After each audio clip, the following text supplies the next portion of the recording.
काफ़ी रिलैक्स होकर वीडियो बना रहा हूँ मैं, क्योंकि मुझे लगता है कि अब वो समय आ चुका है जहाँ पर आपको ये बात बड़े ही संगीन तरीके से सुननी चाहिए, इस पर गौर करना चाहिए कि आखिर अब हम करेंगे क्या।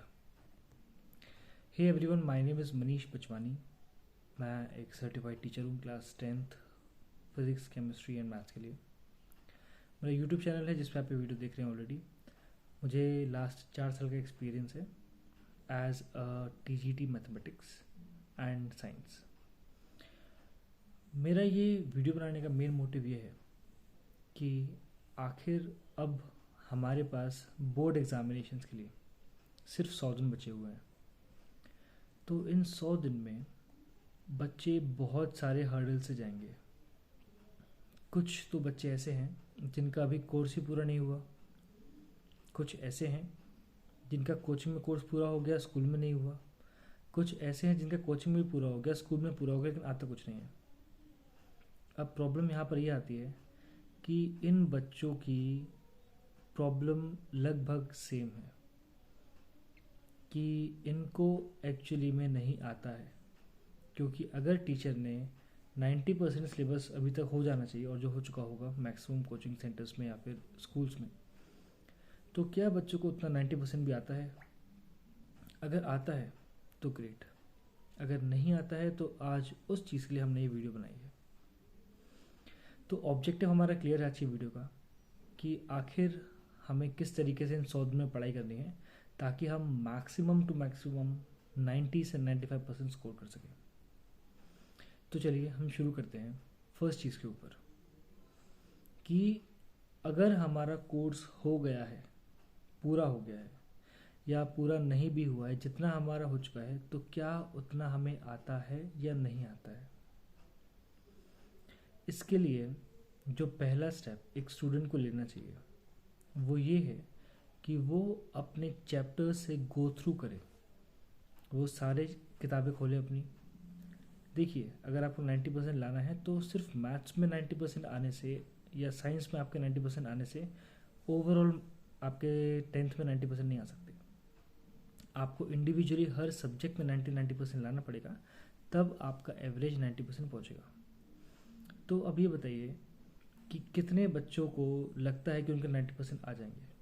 अगर आ जाएंगे तो give me a thumbs up in the comment section below कि सर हमारे आ जाएंगे। और अगर नहीं आएंगे तो कोई बात नहीं, मेरी बात मानते रहो। 90 नहीं तो 95 नहीं, 100 भी नहीं, वो तो आते नहीं है। तो 85% पक्का मैं आपको दिला के दूंगा, but you have to listen to me very very carefully. और मेरे जो मेन कहने का उद्देश्य है कि अपनी बुक से खोलिए, अपनी बुक्सों से अब दूर जाना बंद करो, उनको खोलो। जब आप अपनी बुक्सों को खोलेंगे तो उनमें चैप्टर्स इंडेक्स लिखे हैं, उन इंडेक्स पे टिक करिए कि भाई ये चैप्टर मेरा पहला वाला हो गया।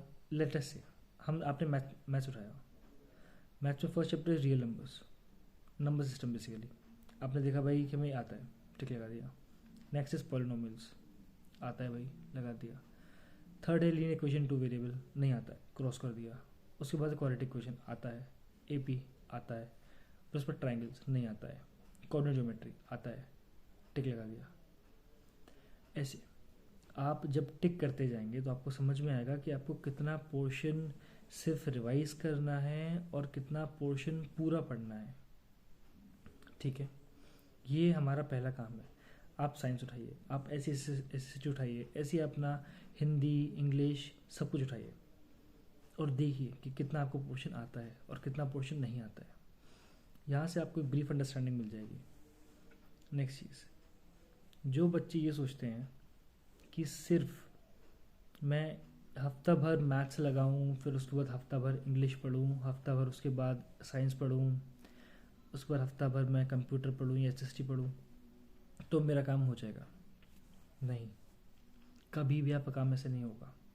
क्योंकि अगर आपने हफ्ता भर मैथ्स उठाई है पहले और उसके अब 2 या 3 हफ्ते बाद अगर आप मैथ्स फिर से उठा रहे हो, तो मैं इसकी गारंटी करता हूँ कि मेरे एक्सपीरियंस से अभी तक ऐसा कोई भी बच्चा नहीं मिला है जो इतना स्मार्ट हो कि भाई 2 हफ्ते बाद वो मैथ्स उठाए उसको पूरा आ जाए, पिछले बार का भी। तो ऐसा नहीं होता है।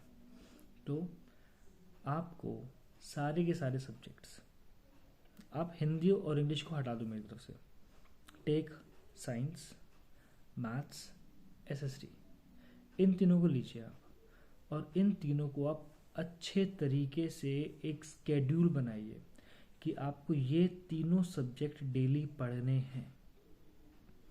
अगर आप इन तीनों को डेली पढ़ेंगे तभी आपके मार्क्स आएंगे।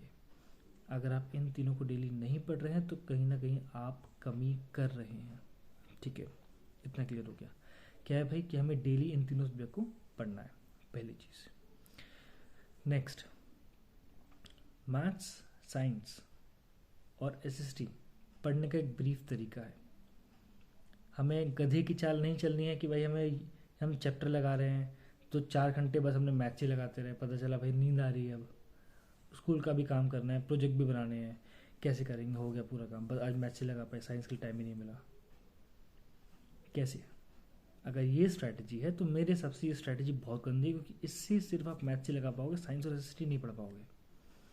तो आपको अपने आप को एक टारगेट देना है।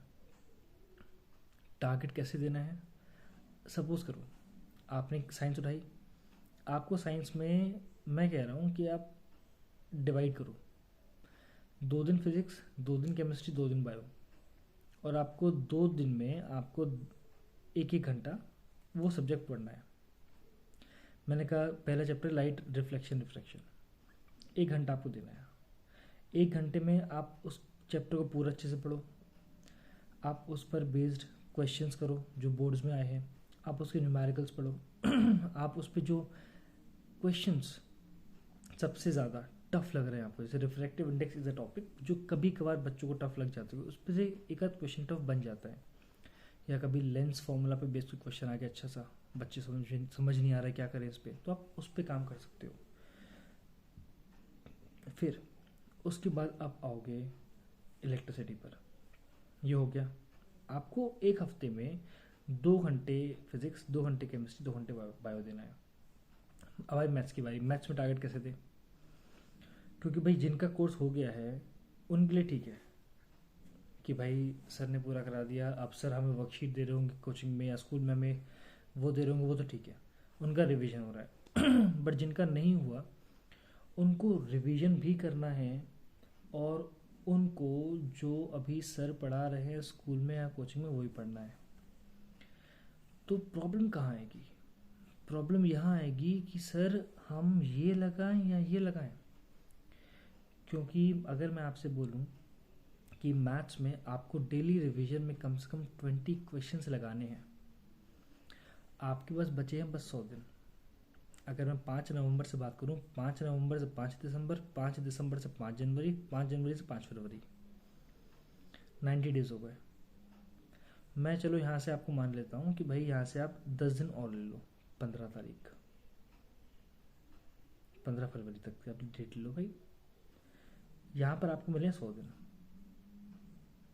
अब इन 100 दिनों में अगर आप 20 क्वेश्चंस एवरीडे लगा रहे हो रिवीजन के, तो आप जाके कहीं 2000 क्वेश्चन हो पाएंगे, और 2000 क्वेश्चन अपने आप में बहुत छोटी वैल्यू है एक क्लास 10th मैथ्स के स्टूडेंट के लिए, पर इतनी सफिशिएंट है कि ये स्ट्रैटेजी आपको बोर्ड्स में 100 में से 80 मार्क्स तक पक्का ला के देगी, ये मेरी गारंटी है।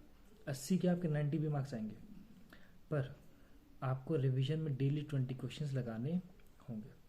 अब 20 क्वेश्चंस लगाने की एक स्ट्रैटेजी है। देखो, टीचर आपका आगे बढ़ रहा है, जिन कोचिंग में पूरा नहीं हुआ वो आगे बढ़ रहा है, ठीक है, आगे बढ़ो आप उनसे कहो आप पढ़ाओ, हम आपका भी काम करेंगे, हम ये रिवीजन भी करेंगे। आपने 20 क्वेश्चन का रिवीजन किया डेली, पहले दिन उठाया आपने नंबर सिस्टम, उसमें आपने देखा भाई कि 20 क्वेश्चन अच्छे अच्छे जो रिपीट हो रहे हैं उनको मत करो, 20 क्वेश्चन देखा पहले चैप्टर में लगा दिया। नेक्स्ट डे आए, नेक्स्ट डे आपका पॉलिनोमियल, 20 क्वेश्चन देखिए बढ़िया बढ़िया लगाए, अच्छे से लगाए। नेक्स्ट डे क्वाड्रेटिक क्वेश्चन माफ़ कीजिएगा थोड़ा सा गला खराब है। उसके बाद हम कहाँ पर आ गए? हम आ गए क्वाड्रेटिक क्वेश्चन पर। 20 क्वेश्चन बेहतरीन निकालिए, आगे बढ़ जाइए। उसके बाद एपी आया, 20 क्वेश्चन लगाए, आगे बढ़ गए। ये आपको करना है। आप जैसे जैसे ये करते जाएंगे, आप जब आप पीछे मुड़ के देखेंगे तो आपको ये समझ में आएगा कि 14 चैप्टर हैं आपके, 14वें दिन के बाद आप फिर से फर्स्ट चैप्टर पे आ गए। मतलब अब आपका एक सीरीज में ये रिवाइज हो रहा है। 1 से लेकर 14 तक पूरा पढ़ लिया, 14वें के 15 दिन पे आप फिर चैप्टर नंबर 1 पे आ गए, फिर आप उनको लगा रहे हो, फिर आप उनको लगा रहे हो। 14 दिन में आप इन 14 चैप्टर से गो थ्रू हो रहे हो। 14 5 जाए 70, 14 6 जाए 84, 14 7 जाए 98। मतलब अगर आप 20 क्वेश्चन भी एक चैप्टर से एक दिन में लगा रहे हो तो आप 20 इंटू 7 इज 140, आप 140 क्वेश्चन एक चैप्टर के लगा रहे हो, विच मीन्स कि आप अच्छी तरीके से तैयारी कर रहे हो। ये सिर्फ रिवीजन की स्ट्रैटेजी है। बाकी आप जो आगे पढ़ रहे हो, फिर आपकी भी छुट्टियाँ होंगी स्कूल्स की, जब आपको प्रिपरेशन लीव मिलेगी, वहाँ पे आप अपने क्वेश्चंस का ड्यूरेशन बढ़ा सकते हो, क्वेश्चंस की नंबर बढ़ा सकते हो आप, कि वहाँ पे आप 20 नहीं, वहाँ पे आप 30 40 50 क्वेश्चन कर पाओगे एक दिन में, तो वहाँ पे आपका नंबर बढ़ेगा। तो आपके लिए जो मेन समझने का पर्सपेक्टिव है, मेन देखने का पर्सपेक्टिव है, वो ये है कि आपको डेली मैथ्स, साइंस और हिस्ट्री पढ़ना है। अगर आप ये काम कर रहे हो तो बिलीव मी आप अच्छी तरीके से तैयारी कर रहे हो। मैं ये नहीं कहूँगा कि आप मोबाइल मत चलाओ, क्योंकि आपको पता है आपकी समझदारी किस में है, आपके लिए ज़रूरी क्या है। मोबाइल ज़रूरी है क्योंकि भाई देखो नींद आनी है। अगर आप 14-15 घंटे काम कर रहे हो, मेहनत कर रहे हो, तो आपको नींद आना पक्की बात है। और वो अगर गधे घोड़े सो रहे हैं भाई 8-8 9-9 घंटे, तो उनके लिए तो कहना ही बेकार है बेटा। A student is suppose to sleep only 6 hours a day. 6 के बाद 7वां घंटा नहीं आता है, जो नहीं आता है। आपको 90% लाने हैं, खुशी आपको होगी, मेहनत आपको करनी है। तो उस मेहनत के लिए आपको वाकई में मेहनत करनी पड़ेगी, अपने कंफर्ट जोन से बाहर आना पड़ेगा। और जहाँ आपने एक बार ये नंबर स्कोर कर दिया, तो जितनी खुशी आपको होगी उससे शायद कई ज़्यादा खुशी आपके पेरेंट्स को होगी बताने में। उनसे पूछेंगे लोग कितने परसेंटेज आए, क्या आया, तो वो बहुत एक फैबुलस और मेस्मराइजिंग सा सीन होता है कि जब उनसे पूछा जाएगा भाई, और बताएंगे हाँ बच्चे का 90% है, 95% है, अरे मेरे बच्चे ने झांसी टॉप किया, मेरे बच्चे ने डिस्ट्रिक्ट यू भी टॉप किया। वो आप कर सकते हो और आप बहुत आराम से कर सकते हो, बट आपको मेहनत करनी पड़ेगी। 3 सब्जेक्ट्स आपको डेली लेके चलने पड़ेंगे, that is science, SST and maths. अगर वो लेके चल रहे हो तो आपके 90% कोई नहीं रोक रहा। हिंदी इंग्लिश में आप एक काम कर सकते हो, आप इस चीज़ को थोड़ा सा क्या करिए, संडे पे डाल दीजिए। संडे पे इन सेंस कि आपको छुट्टी मिल रही है, आप उसमें 1-1 घंटा 2-2 घंटा दिखते रहिए। बिकॉज मेरे हिसाब से जो मुझे लगता है कि हिंदी और इंग्लिश में मार्क्स स्कोर करना कंपेरेटिवली थोड़ा सा इजी है as compare to science and maths. हाँ मुझे पता है भाई कि ये सुन के काफ़ी सारे टीचर्स को इशू हो जाएगा कि सर आप हिंदी इंग्लिश को बहुत इजी बोल रहे हो, लेकिन नहीं, अगर देखा जाए तो कंपेरेटिवली थोड़ा सा इजी है। हाँ है, बच्चों के मार्क्स आते हैं हिंदी इंग्लिश में, लेकिन साइंस में जिनके 0 आते हैं उनके भी इंग्लिश में 40 आ जाते हैं 50 में से, बट ये हकीकत है। तो प्लीज़ फोकस करिए, जो ज़रूरी है उस पर ध्यान दीजिए और मार्क्स लेके आइए। मार्क्स तभी आएंगे जब नॉलेज होगी, नॉलेज तभी होगी जब आप पढ़ाई करोगे। बिना पढ़ाई के नॉलेज नहीं आएगी, बिना नॉलेज के मार्क्स नहीं आएंगे। पढ़ाई करो, खुशी चाहिए तो पढ़ाई करो भाई। और एक बार पढ़ाई कर ली तो जितना मज़ा आपको आएगा उससे ज़्यादा मज़ा कहीं ज़्यादा मज़ा मेरे को सुनने में आएगा कि इस वीडियो से आपको हेल्प हुई है। तो प्लीज़ पढ़ाई करिए, चैनल को फॉलो करिए। मैं भी आपके लिए एक स्केड्यूल लेके आऊँगा और 100 डेज़ प्रिपरेशन का जो टॉपिक है, ये जो मैंने स्टार्ट किया, ये चलता रहेगा। Thank you everyone. पढ़ाई करिए, मेहनत करिए, अच्छे से करो। कोई इशू आए मुझे आप पर्सनल डीएम करो, मेरी मेल आईडी है, मुझे आप कमेंट बॉक्स में डाल दीजिए कि सर ये क्वेश्चन में डाउट है का, अगर साइंस और मैथ्स का है मैं आपको बताऊंगा पक्का 100%। बट आपको क्वेश्चंस बताने पड़ेंगे, आपको डाउट्स पूछने पड़ेंगे। So thank you everyone, have a great day ahead, bye bye.